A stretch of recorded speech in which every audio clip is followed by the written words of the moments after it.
Summer holidays வந்தாச்சு, நம்ம GT Holidays வந்தாச்சு. GT Holidays, South India's #1 travel brand. மார்க்கெட்லயே கம்மி சேதாரத்துல இன்னும் 1% தள்ளுபடி கொடுப்போம். ஓகே, வைரநக கேரட்டுக்கு 5000 தள்ளுபடி கொடுப்போம். தள்ளுபடி திருவிழா. சென்னை கோட்டூர்புரம் பகுதியைச் சேர்ந்த ஆசிரியை ஒருவர் ஆன்லைனில் வீட்டு உபயோக பொருட்களை ஆர்டர் செய்திருக்கிறார். சம்பவத்தன்று அவர் பள்ளிக்கு சென்று விட்டதால் அவருடைய தாய் மட்டும் தனியாக இருந்திருக்கிறார். அந்த சமயத்தில் ஆன்லைன் மூலம் ஆர்டர் செய்த பொருட்களை டெலிவரி செய்வதற்காக இளைஞர் ஒருவர் அந்த பெண்ணின் வீட்டுக்கு வந்திருக்கிறார். அவர் நீண்ட நேரமாக வீட்டின் கதவை தட்டியும் யாரும் கதவை திறக்கவில்லை. ஒரு கட்டத்தில் திடீரென வீட்டுக்குள் நுழைந்த அந்த இளைஞர் ஆங்காங்கே சுற்றி கொண்டிருந்தார். அப்போது வீட்டில் இருந்த 54 வயதான பெண் ஒருவர் பாத்ரூமில் குளித்துக் கொண்டிருந்தார்.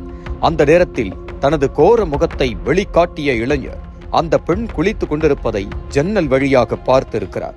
உடனே சபலமடைந்த இளைஞர் தன்னுடைய செல்போனில் அதை வீடியோவாக எடுத்திருக்கிறார். இதற்கிடையே தான் குளிப்பதை இளைஞர் வீடியோ எடுப்பதை பார்த்து அதிர்ச்சியடைந்த பெண் கத்தி கூச்சலிட்டுள்ளார். பயந்து போன அந்த இளைஞர் தான் டெலிவரி செய்ய வந்த பொருளை அங்கேயே விட்டுவிட்டு தன்னுடைய பைக்கை எடுத்துக்கொண்டு தப்பிச் சென்று விட்டார். இதனிடையே பாதிக்கப்பட்ட பெண் சார்பில் இச்சம்பவம் குறித்து கோட்டூர்புரம் காவல் நிலையத்தில் புகார் அளிக்கப்பட்டது. அவர்களிடம் விரிவான தகவல்களை வாங்கிக் கொண்டு போலீசார் இந்த விவகாரத்தில் முனைப்பு காட்டினர். அப்பகுதியில் கிடைத்த சிசிடிவி காட்சிகளை அடிப்படையாக கொண்டு டெலிவரி செய்ய வந்த இளைஞரை பிடித்து காவல் நிலையம் அழைத்து சென்றனர். போலீஸ் விசாரணையில் அவர் வேளச்சேரி பகுதியைச் சேர்ந்த 36 வயதான சதீஷ் என்பது தெரிய வந்தது. அவரது செல்போனை வாங்கி ஆய்வு செய்த போது அதில் அந்த பெண் குளிக்கும் வீடியோ பதிவாகி இருந்தது. இதையடுத்து சதீஷ்குமார் மீது வழக்கு பதிவு செய்த போலீசார் அவருடைய செல்போன் மற்றும் 2 வீலர் ஆகியவற்றை பறிமுதல் செய்தனர்.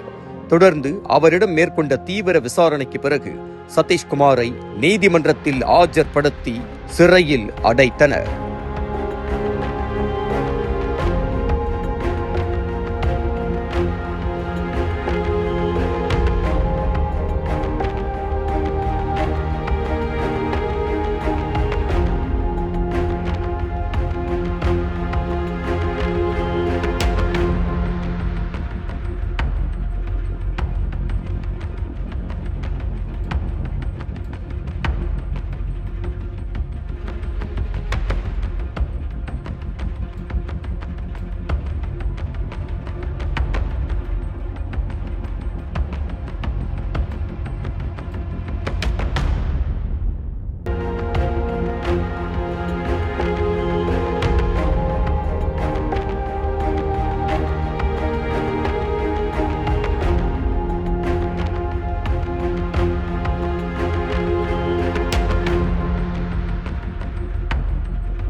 அனல் பறக்கும் செய்திகளை அப்டேட் செய்து கொள்ள நக்கீரன் களத்தை இப்பவே சப்ஸ்கிரைப் பண்ணுங்க.